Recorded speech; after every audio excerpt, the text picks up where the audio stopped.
Welcome back. The hard work and valor of Meitei women, which is praised across the world, is still prevalent today. Many women entrepreneurs in different fields are contributing to the development of the state to a great deal. KANGABAM BIJAYA CHANU is one of such remarkable women. She has been providing job opportunities to many women and working for upliftment of women for the past many years. MAMI TV brings you an exclusive report.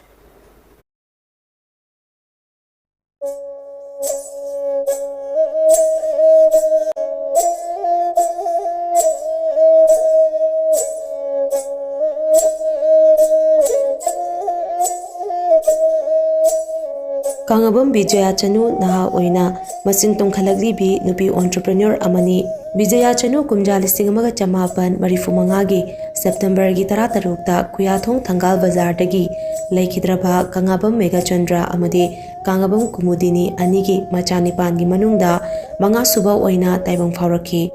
mahak piklingei dagi hauna atopa singi awa anada mating pangduna lakhi kumjali singani tareta biat loiraba matung laingak na nupi sing yaifanaba paikhatliba tongan ba scheme singi kanaba miyam da khanghanaba thabak paikhat pa horakhi kumjali singani taramari da wakalon manaba khara pulaga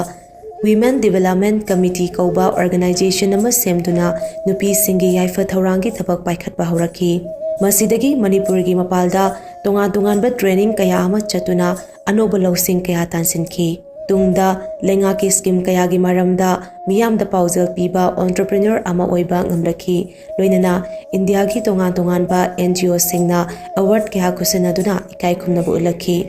mahaki punsi khongchat ki matangda BIJAYA CHANU na hai Society is the challenges I am had are in Pimana Torpotava Kuting Makta, and the Maramweraga, England Sip Hungry, Wabasing, Kazikang di Kohange, Kamina Kohansiki, Habagi Pandam to the source Mam Tizarure, I see hanging behind Basiam Hele, Dugamatam, this Mangalakte, Rekai locality, the word so I know Jason and the Mating Mam was in my hand. I Nakan the Nupima, Natragatanga, Yuma Kapaga, so I naked Thames in Viruba, Natraga, Tonala in the Hingu Hairuba, the minus of Mangaway, the game is in Mr. Horapoduna, Pisingi, backbone, Sicarino, Hatar. Isa se hane am strong oi bam dakale phabu khunai ma porake hai tar ga ai gi best solution se khoi nupi ma sen sin nusin na tar ga di akhoi da crime laite crime se to ki mati control to bangam ni ngasi di BIJAYA North East Women Entrepreneur Association Manipur chapter ki president oina thopu batan natana BK CHANU enterprise kauba firm amalin khatuna halum gi pothok sing puthok padan natana nupi singi yaifana ba tongan bathabak thoram kaya paikhalli Imphal East district ki Koiro Thongju part 2 da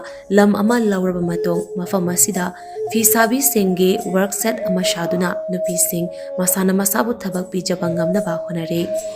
Mahagna Hosik Paikaliba Tabak Toram Singi Matanga Paladuna Hai Madam Sang na aina su isa si fi sa basida yam thawai yaw na lerame ado hainai ko ima pantoi bina tambiramba kudol ne haina ko na khwangi nga si fi sare se aduna si continuity ama adum leho bangki generation si mutta bida leho hange hai tar ga di ngasi leho hanba madaka leiba hayeng leho hanba madaka leiba khwaki fi se masing yam handare hojik yam na sare se takhel sanjen bam sumba ko adegi sigi mai bam lekai de khram saram gani sinatana yengo bada kon jima mi yumdong kuding magda yam lai aduga khwangi phi sidi yam tangna lehore ko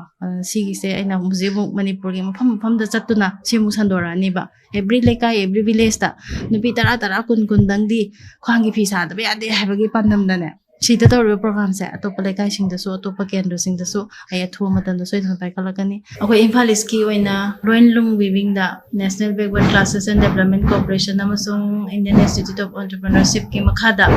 loinlung weaving gi training program am thwe si state ki hanba program ne adu sigi certificate holder sing sina hanba Manipur ki sigi certificate holder oira ka doini khoi gi pandam di khwangi phi sa ba si su continuity le hore adu ka mokhoi da sen hok lambi pi base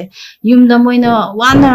koisa chalaga pesa tan bagi thabak tu mamoi de am kumjare asang ma matam da changaga phi sa bagi khodong chaba pesa tan bagi khodong chaba mayam chawna leire BIJAYA na nupi singi haksal da mideng tamlaga sanitary pad saduna sanitary pad leibangam zadaba nupi singda lamna pad pibagi thabak ma paikhatli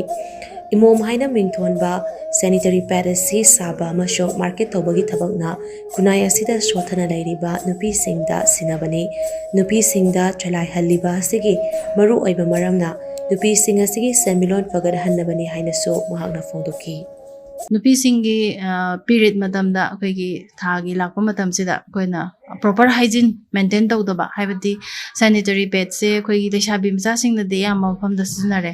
ꯑꯗꯨꯒ ꯌꯨꯝ ꯄꯥꯜꯂꯕ ꯅꯨꯄꯤꯁꯤꯡꯅꯗꯤ ꯁꯤꯖꯤꯟꯅꯕꯒꯤ ꯆꯥꯡꯁꯦ ꯌꯥꯝ ꯅꯦꯝꯃꯤ ꯑꯩꯈꯣꯏꯒꯤ ꯍꯦꯜꯊꯇ ꯌꯥꯝ depend ꯇꯧꯔꯛꯄꯁꯤꯅ number 1 ꯁꯣꯂꯨꯁꯟꯁꯦ ꯀꯔꯤ ꯑꯣꯏꯔꯛꯀꯗꯒꯦ ꯍꯥꯏ ꯀꯥꯟꯗ ꯁꯦꯅꯤꯇꯔꯤ ꯄꯦꯗ ꯁꯤꯖꯤꯟꯅꯍꯟꯕꯁꯦ ꯌꯥꯝ ꯗꯔꯀꯥꯔ ꯑꯣꯏ ꯋꯥꯅꯕ ꯉꯥꯛꯇꯅꯤꯅ ꯂꯩꯕ ꯉꯝꯗꯕꯒꯤ ꯄ꯭ꯔꯣꯕ꯭ꯂꯦꯝꯁꯦ ꯁꯨꯝ ꯎꯔꯛꯄꯗ ꯑꯩꯅ ꯍꯥꯟꯅꯗꯒꯤ ꯑꯇꯣꯞꯄ ꯀꯝꯄꯦꯅꯤꯒꯤ ꯄ꯭ꯔꯗꯛ ꯂꯩꯔꯒ ꯈꯔ ꯄꯤꯕꯁꯤꯃꯗꯤ ꯑꯩ ꯍꯧꯔꯛꯑꯦ ꯑꯗꯨꯕꯨ ꯑꯩꯅ ꯀꯌꯥꯝ ꯀꯨꯏꯅ ꯅꯨꯄꯤ ꯀꯌꯥꯗ ꯂꯩꯔꯒ ꯄꯤꯕ ꯉꯝꯒꯅꯤ ꯍꯥꯏꯕꯒꯤ ꯀꯣꯏꯁꯟ ꯑꯃ ꯂꯥꯛꯄꯗꯒꯤ ꯑꯃꯨꯛꯇꯪꯗꯤ ꯑꯩꯈꯣꯏꯒꯤ ꯑꯣꯏꯕ ꯏꯔꯝꯗꯝꯁꯤꯒꯤ ꯄꯣꯠꯊꯣꯛ ꯄꯨꯊꯣꯛꯆꯔꯒ ꯂꯩꯕ ꯉꯝꯖꯗꯕ ꯅꯨꯄꯤꯁꯤꯡꯁꯤꯗ ꯐ꯭ꯔꯤꯗ ꯀꯃꯥꯏꯅ ꯄꯤꯁꯤꯒꯦ ꯍꯥꯏꯕꯒꯤ ꯄꯥꯟꯗꯝꯗ ꯁꯨꯝ ꯈꯜꯂꯒ ꯂꯥꯛꯄꯅ ꯍꯟꯗꯛꯀꯤ ꯐꯦꯕ꯭ꯔꯨꯋꯥꯔꯤ ꯊꯥꯗꯒꯤ ꯑꯗꯨꯒ ꯑꯦꯄ꯭ꯔꯤꯜꯒꯤ ꯗꯦꯠ 9ꯗ ꯏꯃꯣꯝ ꯂꯣꯟꯆ ꯇꯧꯏ ꯇꯥꯏꯕꯪꯄꯥꯟꯁꯤꯗ ꯃꯨꯠꯅꯥꯏꯗꯅ ꯂꯩꯍꯧꯅꯕꯒꯤꯗꯃꯛꯇ ꯑꯩꯅ ꯏꯃꯣꯝꯁꯦ ꯃꯌꯥꯝꯗ ꯈꯨꯗꯣꯜ ꯇꯝꯖꯔꯝꯕꯅꯤ ꯄꯨꯟꯁꯤꯒꯤ ꯈꯣꯡꯆꯠꯇ ꯑꯋꯥꯕ ꯀꯌꯥ ꯃꯥꯌꯣꯛꯅꯈꯤꯕ ꯑꯗꯨꯅ ꯃꯔꯝ ꯑꯣꯏꯔꯒ ꯀꯤꯗꯅꯤ ꯑꯃꯗꯤ ꯍꯥꯔꯠꯀꯤ ꯑꯅꯥꯕ ꯑꯃꯒ ꯂꯣꯏꯅꯗꯨꯅ ꯍꯤꯡꯂꯤꯕꯤ ꯀꯥꯡꯉꯥꯕꯝ ꯕꯤꯖꯌꯥ ꯆꯅꯨꯒꯤ ꯍꯣꯠꯅꯖꯃꯜ ꯑꯃꯗꯤ ꯉꯁꯤ ꯃꯍꯥꯛꯅ ꯃꯅꯤꯄꯨꯔ ꯈꯨꯟꯅꯥꯏꯗ ꯀꯜꯂꯤꯕ ꯃꯐꯝ ꯑꯁꯤ ꯄꯨꯝꯅꯃꯛꯅ ꯇꯝꯖꯅꯤꯡꯉꯥꯏ ꯑꯣꯏꯕ ꯑꯃꯅꯤ ꯃꯍꯥꯛ ꯃꯁꯥꯅ ꯂꯤꯡꯈꯠꯈꯤꯕ ꯀꯣꯏꯔꯧ ꯊꯣꯡꯖꯨ ꯄꯥꯔꯠ 2ꯗ ꯂꯩꯕ ꯂꯩꯃꯔꯦꯜ ꯀꯣꯜꯗ ꯇꯣꯉꯥꯟ ꯇꯣꯉꯥꯟꯕ ꯊꯕꯛ ꯊꯧꯔꯝ ꯀꯌꯥ ꯄꯥꯏꯈꯠꯇꯨꯅ ꯅꯨꯄꯤ ꯈꯨꯟꯅꯥꯏꯒꯤ ꯐꯤꯕꯝ ꯐꯒꯠꯅꯕ ꯇꯨꯝꯕ ꯆꯥꯕ ꯈꯪꯗꯅ ꯍꯣꯠꯅꯍꯧꯔꯤ ꯍꯣꯠꯅꯕ ꯀꯟꯕ ꯑꯃꯗꯤ ꯃꯇꯝꯒꯤ ꯃꯃꯜ ꯈꯪꯅ ꯆꯠꯂꯤꯕꯤ ꯃꯩꯇꯩ ꯅꯤꯡꯉꯣꯜ ꯑꯁꯤ ꯉꯁꯤꯁꯨ ꯅꯤꯡꯍꯟꯅꯕ ꯑꯃꯠꯇ ꯂꯩꯇꯅ ꯃꯥꯟꯅꯕ ꯈꯨꯟꯅꯥꯏ ꯑꯃꯒꯤꯗꯃꯛ ꯑꯆꯧꯕ ꯃꯪꯂꯥꯟ ꯑꯃ ꯁꯥꯒꯠꯍꯧꯔꯤ ꯃꯃꯤ ꯇꯤꯚꯤꯒꯤꯗꯃꯛ ꯚꯤꯗꯤꯑꯣ ꯖꯔꯅꯦꯂꯤꯁꯠ ꯂꯥꯏꯀꯥꯟꯇꯒ ꯂꯣꯏꯅꯅ ꯖꯣꯔꯖ ꯕꯁꯁꯄꯇꯤ ꯃꯌꯨꯝ ꯀꯣꯏꯔꯧ ꯊꯣꯡꯖꯨ ꯄꯥꯔꯠ 2 ꯏꯝꯐꯥꯜ ꯏꯁꯠ ꯗꯤꯁꯇ꯭ꯔꯤꯛ